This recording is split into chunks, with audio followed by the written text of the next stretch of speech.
Assalamualaikum Bu Fida. Waalaikumsalam.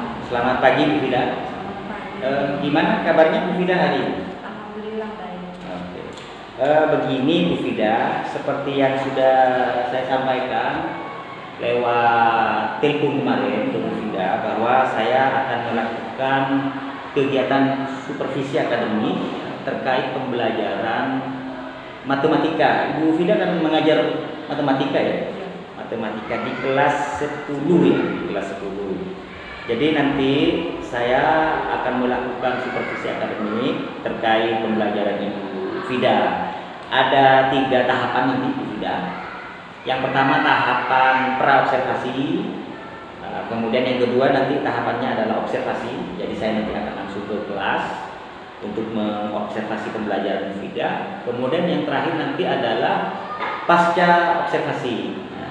Nah, pagi hari ini saya akan memulai dengan wawancara pra-observasi dengan harapan nanti tujuannya adalah untuk mempersiapkan diri apa yang Bu Fida harus persiapkan dan kira-kira bagaimana nanti Bu Fida melakukan pembelajaran di kelas. Dan di pasca observasi nanti kita akan melakukan review terkait apa yang sudah Ibu lakukan di kelas, nanti akan didampingi bersama guru pengajar praktik ya. Baik Bu Fida, seperti yang sudah saya sampaikan tadi, tujuan supervisi yang akan saya lakukan itu sebenarnya bukan untuk menilai. Jadi kehadiran saya di kelas nanti tidak mau menilai Bu Fida mengajarnya baik atau tidak, tapi hanya sekedar untuk melihat apa yang Ibu Fida lakukan, sehingga nanti akan ada refleksi, akan ada umpan balik kira-kira apa yang perlu diperbaiki untuk kedepannya. Dan tujuan dari wawancara ini adalah untuk mempersiapkan Bu Fida supaya nanti lebih mantap mengajarnya pada saat dilakukan observasi di kelas. Baik Bu Fida, kalau boleh tahu dulu di awal, Bu Fida nanti mengajar di kelas berapa, materi apa Bu Fida? Di kelas 10-2, Ya. materinya itu tentang sistem persamaan linear. Oke, tentang sistem persamaan linear. Ya. Bisa apa itu 2 variabel atau bagaimana? Atau masih 1 variabel? SPLDV sudah. Berarti dua variabel ya. Ya. Berarti nanti Bu Fida akan mengajar di kelas 10-2 untuk materi sistem persamaan linear 2 variabel. Baik Bu Fida. Bu Fida sudah tentu menyiapkan perencanaan pembelajarannya ya atau modul ajarnya. Boleh Bu Fida menyampaikan atau menyampaikan kepada saya terkait tujuan pembelajaran yang Ibu Fida ingin sampaikan nanti di pembelajaran Ibu ya. Monggo Ibu. Ya, pertama itu tujuan pembelajarannya kan ada 2 Pak. Oh ya. Yang pertama, peserta didik menyelesaikan SPLDV menggunakan metode campuran, tapi bentuk soalnya itu matematis. Terus yang kedua, peserta didik dapat menyelesaikan SPLDV dengan metode campuran juga, tapi bentuk soalnya itu bentuk aplikasi dalam kehidupan sehari-hari. Oh, oke. Jadi ada 2 tujuan pembelajaran ya yang akan Ibu capai di situ. Kemudian Bu, kalau boleh Ibu jelaskan lagi. Area pengembangan apa yang ingin Ibu capai dalam pembelajaran nanti Ibu? Area pengembangannya di mana? Yang pertama ada 3. Yang pertama, mengembangkan lingkungan kelas yang memfasilitasi peserta didik itu belajar dengan nyaman. Iya. Kemudian memandu proses belajar mengajar yang efektif. Dan yang ketiga, melakukan asesmen dan menyediakan umpan balik. Oke. Berarti ada 3 area pengembangan Bu ya? Iya. Nah, jadi kalau boleh saya review, yang pertama menciptakan lingkungan kelas yang nyaman ya, yang memadai pembelajaran. Yang kedua memandu proses pembelajarannya yang efektif. Kemudian yang ketiga pemberian asesmen dan juga umpan balik. Oke. Dan dari 3 area pengembangan ini Bu, kira-kira apa yang lebih spesifik Bu yang ingin dicapai? Dari 3 area pengembangan ini, setiap area ini apa yang mau lebih Ibu fokuskan atau spesifikkan? Kan tadi ada 3. Iya. Saya dari yang pertama dulu ya Pak. Iya. Yang pertama kan mengembangkan lingkungan kelas yang memfasilitasi peserta didik belajar dengan nyaman. Maka area spesifikasi yang saya ingin capai itu yang pertama kenyamanan lingkungan belajar untuk memenuhi kebutuhan belajar peserta didik. Ya. Yang kedua penerapan disiplin. Ya. Untuk area yang kedua memandu proses belajar mengajar yang efektif itu area spesifikasinya.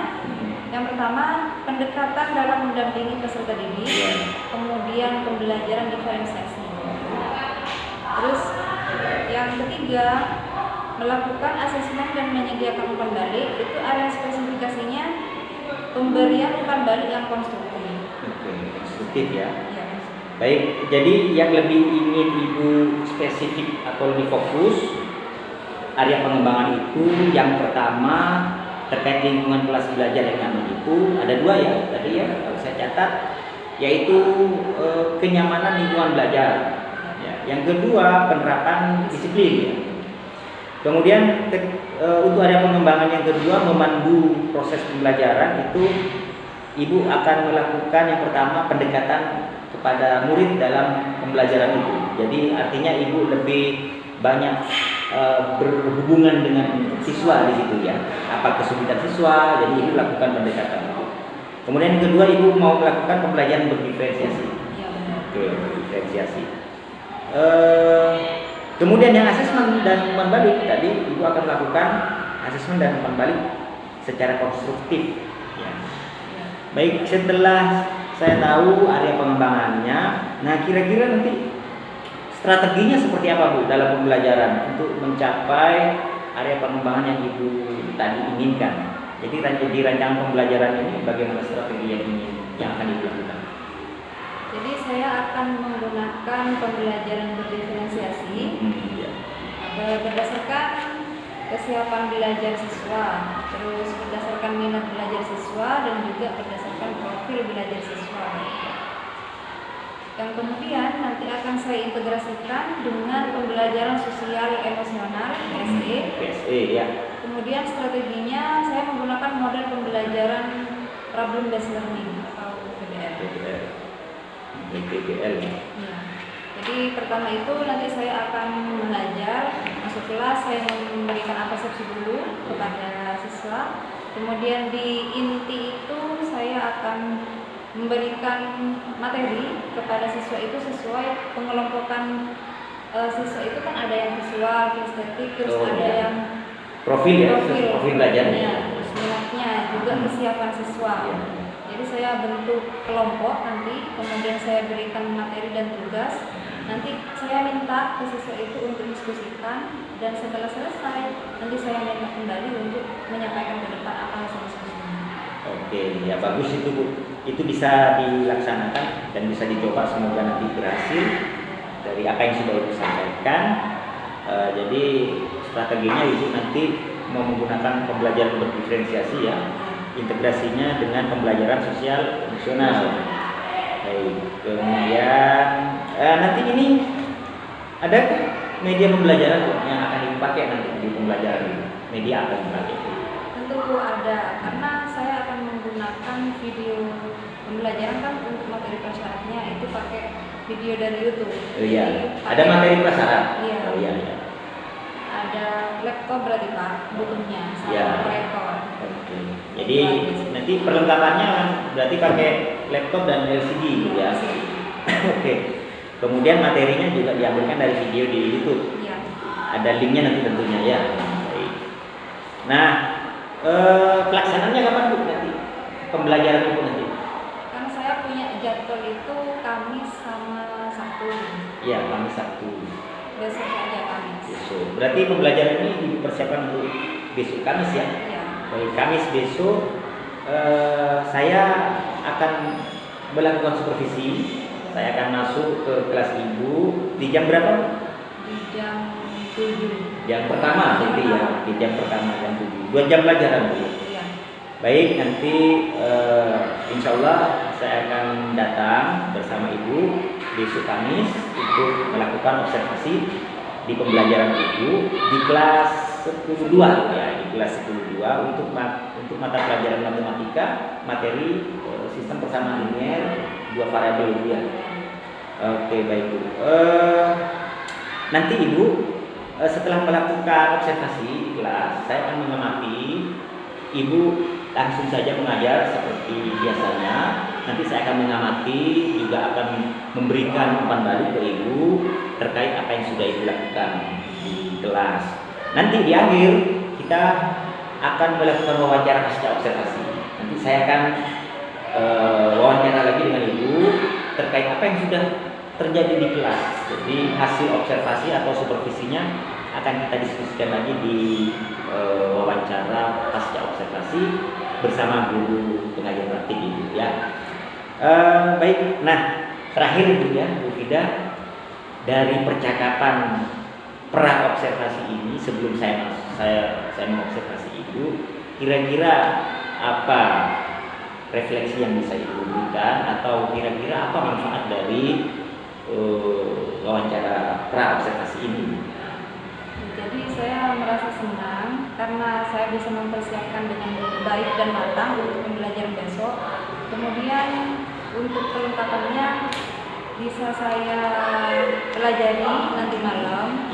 Dan saya mohon juga minta ke Bapak nanti memberikan umpan balik kepada saya. Ya, pasti. Untuk memperbaiki pembelajaran selanjutnya. Oke, baik.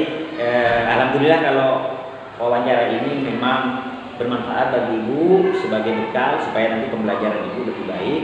Tapi paling tidak dengan wawancara ini bisa membantu Ibu lebih matang mempersiapkannya. Ibu sudah membuat modul ajar, sudah ada langkah-langkahnya juga sudah ada. Ibu lebih matang lagi. Terima kasih dan saya rasa mudah-mudahan besok Kamis Ibu bisa prima, bisa mantap untuk mengajar di kelas 10.